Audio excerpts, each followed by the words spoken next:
بات کرتے ہیں۔ آج پروگرام میں ہمارے ساتھ ایک ایسی شخصیت موجود ہیں جو کسی تعارف کی محتاج نہیں، شاید جن کا تعارف کروائیں تو یہ وقت جو ہے یہ قلیل پڑ جائے۔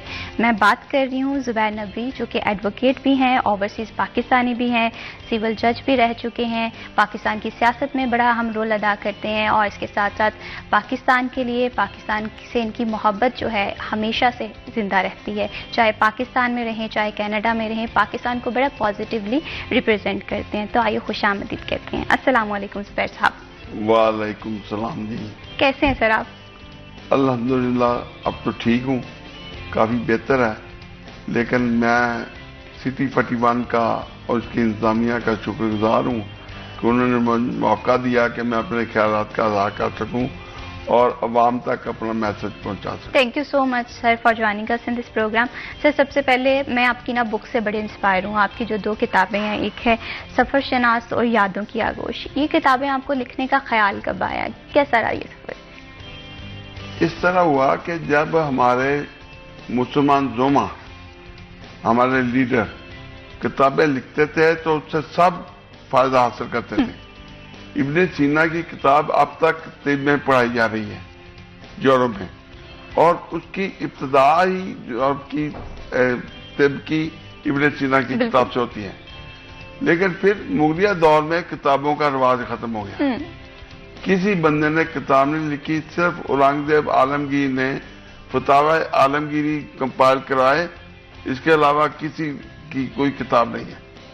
پھر ہمارے دیکھیں اتنے بڑے حکیم اجمل خان، حکیم اجمل بہت بڑے حکیم تھے، لیکن وہ کچھ نسخے دے گئے، باقی نسخے ساتھ ہی لے گئے۔ اس طرح ہمارے ہاں یہ ہے کہ جو علم ہوتا ہے وہ ہم اپنے خاندان کی میراث سمجھتے ہیں۔ بالکل۔ تو مجھے 2017 میں کینسر ڈائگنوز ہو گیا، بڑی آنت کا کینسر۔ تو میں نے سوچا کہ یہ تو کینسر کی اظہار ہی موت ہے۔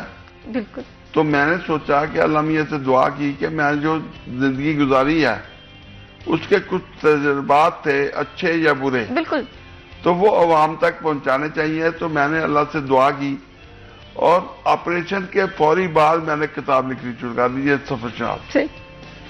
جب سفر شناس مکمل ہوئی، شائع ہو گئی 2019 میں، تو مجھے دوسرا کینسر ڈائگنوز ہو گیا۔ جب دوسرا کینسر ڈائگنوز ہوا تو پھر میں نے یادوں کی آغوش لکھنی شروع کر دی۔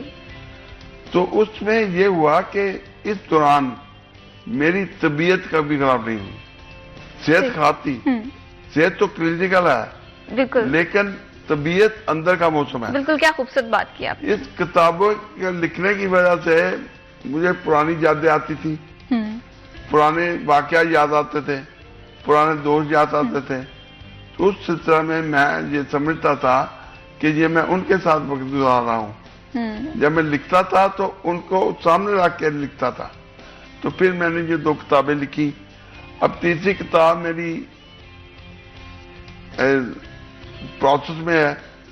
وہ کتاب ہے کہ میں مسلم لیگ نون کی طرف سے 1993-94 میں نظر بند ہو گیا۔ تو وہاں میرا ایک دوست پیپلز پارٹی کا بدرالدین چودھری، وہ منسٹر تھا، میں مسلم لیگ نون کا تھا، وہ مجھے ملنے جیل آ گیا۔ تو میں نے اسے کہا کہ تم یہاں کہاں آ گیا، یہ تو معاملہ خراب ہو جائے گا۔ تو اس نے کہا مجھے کوئی کام بتائیں، کیونکہ جب وہ جیل میں ہوتا تھا تو میں ہی اس کے کام آتا تھا۔ ٹھیک ہے۔ تو میں نے کہا کہ موت کے قیدیوں سے میں نے ملاقاتیں کرنی ہیں۔ پھر میں نے 26 قیدیوں سے ملاقاتیں کی 4 ماہ میں، ان کے تاثرات، ان کے جیما، اس کے سلسلے میں کتاب لکھ رہا ہوں اب۔ تو انشاءاللہ امید ہے کہ وہ 2-3 ماہ میں۔ بڑا سلیکٹیو ٹاپک آپ نے یہ چوز کیا ہے، قیدیوں کے حوالے سے کیسی زندگی گزرتی ہے؟ بیٹے بات یہ ہے کہ وہ 4 قیدی ایسے تھے جنہوں نے کہا کہ جس کیس میں ہمیں سزائے موت ہوئی ہے وہ ہم نے وقوع ہی نہیں کیا، وہ ہمیں پتہ ہی نہیں ہے، لیکن ہم نے وہ قتل کیا تھا 4 سال پہلے یا 5 سال پہلے۔ اللہ تعالیٰ کیا، میں ایک آرٹیکل لکھا تھا کہ عمران خان یا نواز شریف یا شہباز شریف یا زرداری، انہوں نے وہ جرم نہیں کیے ہوں گے جو انہوں نے جس میں سزا ہوئی ہے، لیکن یہ سوچیں کہ انہوں نے کوئی ایسا خدا کو ناراض کیا ہے کہ یہ قید ہوتے رہے ہیں۔ صحیح، بالکل اسی طرح سے ہے۔ اور سر اس کے ساتھ ساتھ یہ بھی بتائیے گا، کیونکہ آپ ایڈوکیٹ بھی رہ چکے ہیں، سول جج بھی رہ چکے ہیں، تو آپ کہاں پر دیکھ رہے ہیں کہ ہمارے اکثر یہ بات کی جاتی ہے، سائلین یہ بات کرتے ہیں کہ ہمارے جو کیسز ہیں وہ ٹائملی انہیں حل نہیں کیا جاتا، آپ التوا کا شکار رہتے ہیں، کیونکہ آپ نے اس فیلڈ کو بڑے اچھے سے سمجھا ہے، دیکھا ہے قریب سے، تو آپ موجودہ سسٹم کو کس طرح سے دیکھتے ہیں؟ الحمد لله أمانتكم للسودان وصلت، وإن شاء الله هذه فقط إحدى مشاريع هيومانيتي في السودان الشقيق. نحن في شهر ديسمبر جب ہم شروع میں وکیل بنے نا جی، سینئرز کا، ججز کا بڑا احترام ہوتا تھا، بہت زیادہ۔ یہ نہیں ہوتا تھا کہ کوئی سینئر 3 وکیل بیٹھا ہو اور جج کورٹ میں داخل ہو تو وہ کھڑا نہ ہو۔ صحیح، اس طرح وہ ایک جونیئر وکیل اٹھ کے کھڑا ہو جاتا تھا جب کوئی سینئر وکیل آتا تھا۔ اب وہ معاملہ ختم ہو گیا۔ اب تو جونیئر جو کہتے ہیں، بلکہ وہ سینئر کا احترام اس لیے نہیں کرتے کہ یہ تو گزرے ہوئے ہیں لوگ ہیں، اور اس میں ججز کا بھی بڑا قصور ہے۔ جب میں یہاں تھا تو 13 سول جج اور ڈسٹرکٹ جج تھے، ٹھیک ہے، اب 50 سے زیادہ ہیں، لیکن کام کرنے کا کسی کو دل نہیں کرتا۔ جب کام کریں گے تو نپٹایا جائے گا نا۔ ٹھیک ہے، اب فیملی کیسز جو ایک کورٹ میں آتے ہیں، اب تو قانون بدل گیا کہ وہ جلدی، بالکل 6 سال فیملی کیس چلتے تھے، قانون بدلا تو اب کیس جلدی ڈیسائیڈ ہو رہے ہیں، لیکن اس میں ہم وکلا کا بہت قصور ہے۔ صحیح، وہ کیسے؟ وہ اس طرح کہ جو ایک پتہ ہوتا ہے ہمیں کہ یہ میرا کلائنٹ جھوٹا ہے یا سچا ہے، ٹھیک ہے، جو جھوٹا ہے اس نے کیس کو لٹکانا ہے، جو سچا ہے اس نے جلدی کرنا ہے، تو وہ جھوٹے کے پاس بہت سے بہانے ہوتے ہیں۔ صحیح، آپ اندازہ کریں کہ میں نے ایک کیس دار کیا ہوا ہے اپنا، 6 سال ہو گئے، ٹھیک ہے، اور 4 بار میں شہادت دینے کے لیے آیا، میری شہادت نہیں ہو سکی، 6 سال ایک بہت لمبا عرصہ ہے۔ اور وہاں سے میں آیا شہادت دینے، وہ شہادت اب ہوئی ہے۔ اندازہ کریں کہ یہ ہمارا اس ضابطہ دیوانی میں یہ لکھا ہے، ٹھیک ہے، کہ کوئی ایڈجسٹمنٹ نہیں ہوگی، کوئی شہادت اگلی تاریخ نہیں پڑے گی اگر کوئی معقول وجہ نہ ہو، اور کوئی معقول وجہ نہیں ہوتی وہ شہادت کی ڈیٹ دے دیتے ہیں، صحیح، 4 مہینے 6 مہینے۔ اور یہ ایک کیس آپ کو بتاؤں کہ 1901 کا کیس ٹھیک ہے، میرے پاس آیا وکالت کے طور پہ، صحیح، وہ ڈیسائیڈ ہوا 1986 میں، ٹھیک ہے، 1901 کا کیس، اور کتنی نسلیں، 2-3 نسلیں ختم ہو گئی، پھر ان کی جائیداد کا فیصلہ ہوا۔ تو ہمارا ضابطہ تو صحیح ہے لیکن اس پہ عمل کوئی نہیں کرتا۔ امپلیمنٹیشن کرانے کی ضرورت ہے۔ زبیر نبی صاحب، آپ سے میں یہ بھی جاننا چاہتی ہوں کہ اگر ہم اوورسیز پاکستانی کی لائف کو امیجن کرتے ہیں، somehow ہمیں یہ لگتا ہے کہ باہر کی جو دنیا ہے وہ بڑی خوبصورت ہے، لیکن جو پاکستانی ہیں وہ باہر رہ رہے ہوتے ہیں تو وہ یہ بات کرتے ہیں کہ پاکستان پاکستان ہے، لیکن اوورسیز کے مسائل کیا اس قدر ہیں کہ ہمیں باہر جا کے احساس ہو رہا ہوتا ہے کہ پاکستان جو ہے وہ زیادہ رہنے کے لیے سیف کنٹری ہے؟ بیٹے، مدینہ اور مکہ سے زیادہ تو بہت بڑا کوئی چیز نہیں ہے ہمارے لیے۔ میں مدینہ شریف جامعہ اسلامی میں پڑھنے کے لیے گیا، جب میں کراچی اترا تو میری آنکھوں میں آنسو تھے۔ اپنا وطن اپنا وطن ہوتا ہے۔ بالکل اسی طرح سے ہے، یہ پاکستان سے محبت ہے ہم لوگوں کی، ہم کسی بھی زمین پہ چلے جائیں یہ محبت نہیں ختم ہونے والی۔ ہم چلے تو جاتے ہیں لیکن اپنی دوسری نسل خراب کر دیتے ہیں، وہ نسل پاکستان کو نہیں جانتی۔ میرے بچے، میں ان کو ہر سال لے کے آتا ہوں، اپنی فیملی کو ہر سال لے کے آتا ہوں، وہ یہاں سے اپنے کزن سے، اپنی زمین سے، اپنے گاؤں سے وابستہ ہیں۔ لوگ 30 سال نہیں آتے، ان کے بچے وہیں پیدا ہوئے، وہیں شادیاں ہوئی، وہیں ان کی اولاد ہوئی، وہ پاکستان نہیں آئے تو ان کا پاکستان کے ساتھ کیا تو لگا، وہ ان کے لیے کوئی نہیں۔ لیکن یہ بات ہے کہ ہم بیرون ملک ہوتے ہیں تو پاکستان کی ہر خبر ہمیں ہوتی ہے، اس لیے کہ ہمارا دل ہے. بالکل اسی طرح سے. کیا ڈفرنس دیکھتے ہیں، کیا چیز ہے جو کہ پاکستان کو یونیک کرتی ہے؟ ایک آپ کا، کیونکہ کینیڈا میں بھی آپ رہ چکے ہیں، آپ سعودی عربیہ میں بھی رہ چکے ہیں، بیٹے کیا فیملی میجر ڈفرنس سسٹم جو ہے نا وہ بہت اسٹرانگ ہے یہاں، جو اب ٹوٹ رہا ہے. وہاں کوئی فیملی سسٹم نہیں ہے. بچہ 14 سال 15 سال کا ہوتا ہے تو اس کی سرکاری وظیفہ بند ہو جاتا ہے تو ماں اس کو گھر سے نکال دیتی ہے. اس کا سرکاری وظیفہ کھا رہی ہوتی ہے یا باپ اس کو گھر سے نکال دیتا ہے کہ جاؤ اپنا کماؤ اپنا کھاؤ، تم آپ پہ بوجھ ہو. لیکن ہم تو، میں وہاں رہ رہا ہوں، میری بہو ہے، 2 بچے ہیں، ایک بیوی ہے، صرف ایک بیوی ہے تو وہ ہم ایک گھر میں اکٹھے رہ رہے ہیں. تو وہ لوگ حیران ہوتے ہیں کہ سکھ بھی اکٹھے نہیں رہتے. ٹھیک ہے. سکھوں کی فیملی سسٹم تباہ ہو چکا ہے. صحیح. لیکن ہم الحمدللہ پاکستان میں ہوں، امریکہ میں ہوں یا کہیں ہوں، ہمارا فیملی سسٹم ابھی بھی مضبوط ہے. بالکل سر، آپ اس چیز کو سمجھتے ہیں، اس مین کہ آپ نے یہ بات بہت قریب سے دیکھی ہے. ابھی جس طرح آپ بات کر رہے تھے کہ پاکستان میں بھی اب فیملی جو نارمز ہیں یا ویلیوز ہیں، ہم کسی حد تک کمپرومائز کرنے لگ گئے ہیں. فیملی سسٹم میں ہمارے ہاں تبدیلیاں آ رہی ہیں یا دوریاں آ رہی ہیں، تو اس سسٹم کو ہم کس طرح سے بہتر کر سکتے ہیں؟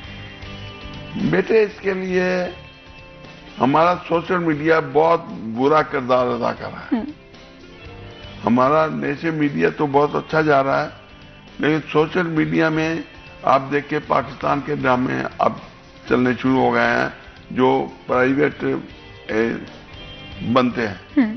اس میں بوائے فرینڈ اور گرل فرینڈ، بالکل یہ کلچر ہمارے ہاں ہے ہی نہیں. یہ ہمارا کلچر ہے ہی نہیں، لیکن ہم اس کو ڈراموں میں دکھا رہے ہیں.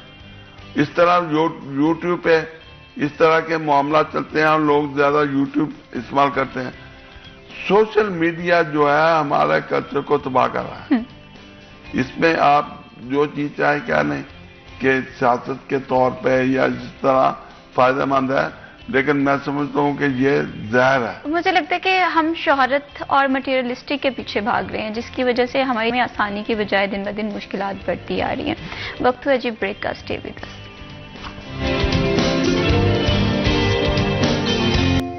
The Guelph real estate market is changing fast. So if you're thinking about selling your property in Guelph and want to ensure you're getting a welcome back after the break. آپ دیکھ رہے ہیں سٹی ایٹ 10 اور programme میں جی ہم بات کر رہے ہیں اوورسیز پاکستانی کی لائف کے حوالے سے. بڑے چیلنجز آتے ہیں، مشکلات بھی آتی ہیں، پاکستان کی یاد بھی آتی ہے، لیکن اس کے ساتھ ساتھ وہ لوگ جو کہ فورن جانا چاہتے ہیں، سیٹلمنٹ کرنا چاہتے ہیں، وہ ہمیشہ سے اس چیز کو سوچ رہے ہوتے ہیں، بیٹھ کے سوچ بچار کر رہے ہوتے ہیں کہ ایک فورنر کی لائف کیسی ہوتی ہے، وہاں پر فیسلٹیز کیا ہوتی ہیں، اپرچونیٹیز کیا ہوتی ہیں. زبیر نبی صاحب، جیسے کہ ہم بریک پہ جانے سے پہلے بات کر رہے تھے کینیڈا کی لائف کے حوالے سے، آپ نے بتایا کہ کس طرح سے ایک پاکستانی کو کینیڈا جا کر پاکستان کی یاد آ رہی ہوتی ہے. لیکن اس کے ساتھ ساتھ میں یہ بھی جاننا چاہتی ہوں کہ when it comes to opportunity ہمیشہ سے کہا جاتا ہے کہ کینیڈا از بیٹر آپشن. آپ کیا سجیسٹ کرتے ہیں؟ بیٹے میں نے جب کینیڈا جانے کا سوچا تو اس سے پہلے میں نے دنیا کے تمام ملک سیر کیے تھے. 83 سے میں ہر سال بیرون ملک جاتا تھا. اگست میں چھٹیاں ہوتی تھی تو بچوں کی تعلیم کے لیے میں نے کینیڈا کو چنا، کیونکہ آسٹریلیا اور کینیڈا 2 ایجوکیشن ہیں جو دنیا کی کسی ایجوکیشن مانتے، لیکن ان کی سب مانتے ہیں. صحیح. تو اس میں سے کینیڈا بہتر ہے. تو کینیڈا میں 3.4 کروڑ کی آبادی ہے، دنیا کا دوسرا بڑا ملک ہے. بالکل صحیح. اور وسائل کے لحاظ سے بے انتہا ہے. یہ دیکھیں کہ ہمیں اپنے شہر میں کھدائی کرنے کی اجازت نہیں ملتی کہ وہاں سے گیس یا تیل نکل آئے گا، اتنا زیادہ تیل اور گیس ہے. لیکن لوگ جو ہیں وہ سوشل میڈیا پہ کینیڈا جانے کے مواقع دیکھتے ہیں. بالکل وہ سب فراڈ ہے. ٹھیک ہے. 100% فراڈ. کیا کیا فراڈز دیے جاتے ہیں؟ بات یہ ہے کہ ایک ویب سائٹ ہے Canada.ca، اس پہ چلے جائیں، اس پہ آپ کو تمام کیٹیگری مل جائیں گی جس میں آپ امیگریشن لے سکتے ہیں. ٹھیک ہے. اس میں وہ چارٹ بھی مل جائے گا جس میں آپ کے پوائنٹ بنتے ہیں. ٹھیک ہے. جب آپ کے پوائنٹ بن جائیں گے جو وہ کہیں گے، مطلب آئلز ایک ایگزام ہوتا ہے وہ پاس کرنا ضروری ٹھیک ہے، ہے، IELTS 7 بینڈ لینے ضروری ہے. اس کے علاوہ آپ کی ایجوکیشن، اگر شادی شدہ ہے تو بیوی کی ایجوکیشن، جیسے سارے مل کے پوائنٹ بناتے ہیں. ٹھیک ہے، اس پوائنٹ پہ آ کے آئیں تو بغیر پیسے کے صرف آپ $150 فیس دیں گے ایمبیسی میں، ٹھیک ہے، اکاؤنٹ میں جمع کرائیں گے اور آپ کی امیگریشن ہو جائے گی. صحیح، لیکن بدقسمتی یہ ہے کہ لوگ شارٹ کٹ بالکل مانتے ہیں. یہ سب جتنے کینیڈا کے ہیں نا، وہ سب تو نہیں میں کہہ سکتا، 90% فراڈ ہے. صحیح، 90% میں فراڈ ہے. بالکل سوچ بچار کرنا چاہیے. اس لیے آپ خود ویب سائٹ پہ جائیں، ٹھیک ہے، canada.ca، اور خود ویب سائٹ پہ تلاش کریں کہ آپ کس کیٹیگری میں اپلائی کر سکتے ہیں. ٹھیک ہے، وہاں آپ کی انجینئرنگ کی کیٹیگری ہے، ڈاکٹر کی کیٹیگری ہے، پھر اس طرح سب سے بڑی جو ہے وہ جیولوجسٹ کی کیٹیگری ہے. ٹھیک ہے، اس کے بعد آپ کی کیٹیگری انویسٹمنٹ کی آ جائے گی کہ آپ اتنی انویسٹمنٹ کریں تو آپ کو اتنا سہولت ملے گی، اتنی کریں تو اتنی ملے گی. تو جو انویسٹمنٹ کرنا چاہتے ہیں وہ انویسٹمنٹ کریں، جو ایجوکیشن کے بیس پہ جانا چاہتے ہیں وہ ایجوکیشن میں. بالکل اگر کوئی داخلہ لینا چاہتا ہے وہاں داخلہ مل جائے تو سمجھو citizenship بالکل اسی مل گئی. طرح سے. اور سب سے زیادہ ضروری بات یہ ہوتی ہے کہ تحقیق کریں، ریسرچ کریں. سوشل میڈیا خود پہ تحقیق دکھنے والی کریں. ہر چیز حقیقت ہاں نہیں جی. ہوتی ہے. وہ اس چیز سارا کو بہت fraud. زیادہ ضروری ہے. زبیر نبی صاحب، آپ کی کیونکہ میں نے بک سے بڑا انسپائر ہوں، جیسے میں نے بات کی سفر شناس کے حوالے سے، پاکستان سے سفر کا آغاز ہوا، سعودی عربیہ آپ کی قلعہ خیبر کے حوالے سے آپ کا وزٹ رہا، اس حوالے سے تھوڑا سا بتائیے گا. بیٹے اس طرح کہ قلعہ خیبر جو ہے نا، یہ مدینہ شریف سے 80 کلومیٹر دور ہے. اصل اس کا نام ہے قلعہ قابوس. اس قلعے میں یہودیوں نے قبضہ جب مدینہ سے نکالے تو یہودی وہاں آباد ہو گئے اور انہوں نے مسلمانوں کا جینا آرام کر دیا. ایک مالی لحاظ سے مضبوط تھے، دوسرا وہ راستہ تھا. بالکل، تو وہ پھر حضرت سورہ اکرم صلی اللہ علیہ وسلم نے ایک لشکر ترتیب دیا اور چلے گئے. وہاں گئے تو نیچے قلعے کے نیچے کوئی پانی نہیں ہے. تو وہاں پانی کی کمی تھی تو صلی اللہ علیہ وسلم نے تلوار گاڑی تو وہاں سے ایک چشمہ اوپر ہوا، وہ چشمہ اب تک ہے. اس کے بعد جو قلعہ ہے وہ بہت اونچا ہے تو اس کو آج کل بند کیا ہوا ہے. انہوں نے تقریباً 40 سال ہوئے اس کو بند کر دیا ہے. ٹھیک ہے، 40 سال نہیں، 1980 میں بند کر دیا تھا. ٹھیک ہے، کیونکہ وہ کسی ٹائم بھی انسانی جان لے سکتا تھا. ٹھیک، تو وہاں فوج متعین ہے، وہاں سے ساری آبادی اٹھا کے انہوں نے علیحدہ قلعہ شہر آباد کر دیا. تو ہمیں ایک لڑکا تھا ملتان کا، وہ کارپینٹر تھا، اس نے اس مسجد میں کام کیا تھا قلعے. ٹھیک ہے، اس نے کہا جی میں آج سے راستے سے لے چلتا ہوں کہ فوجی نہیں آپ کو دیکھیں. صحیح، ہم 5 آدمی اوپر چڑھ گئے. ٹھیک ہے، 5 آدمی جب اوپر گئے تو ہم نے وہ دروازہ بھی دیکھا جو حضرت علی کرم اللہ وجہ نے اکھاڑ کے تو ڈال بنائی تھی. ہم 5 آدمیوں نے وہ دروازہ اٹھانے کی کوشش کی، ہم سے ہلا نہیں ہلا. بالکل، 1400 سال سے وہ اوپر پڑا ہے. بارش، دھوپ، ہر چیز اس پہ ہوتی ہے اور خستہ حالت تھا. بالکل، لیکن حضرت علی کرم اللہ وجہ نے وہ اٹھایا اور اس کو ڈال حال بنا دیا. بنایا. دیکھیں اس کے اندر ایک کنواں تھا، کنویں میں نے لج ڈالی تو 4 منٹ لج نیچے جاتی رہی، وہ بوکا. اندر پانی تھا قلعے کے، وہ پہاڑی کے اندر، باہر پانی کوئی نہیں تھا. یہی ان کی حفاظت کی وجہ تھی. جب باہر پانی آ گیا تو پھر حضرت علی کو، حضرت علی رضی اللہ تعالیٰ عنہ کو حضرت نے دیا، حضرت محمد صلی اللہ علیہ وسلم نے فلیگ کہ جاؤ آج جنت تمہارے حوالے. تو وہ اوپر گئے تو پھر انہوں نے وہ قلعہ فتح کی. صحیح. کتنا خوبصورت سفر یہ رہا. آپ یہ 5 آدمیوں میں اب 2 بندے زندہ ہیں. ایک امریکہ میں ہے قاری علاج صاحب اور ایک میں ہوں. لیکن میرا خیال ہے کہ ہم 2 ہی بندوں نے وہ پچھلے 60 سال کے بعد نہ وہ دوبارہ دیکھا، 7 سال پہلے. تو اس کے علاوہ مفتی افضل کبھی کا یہ کمال تھا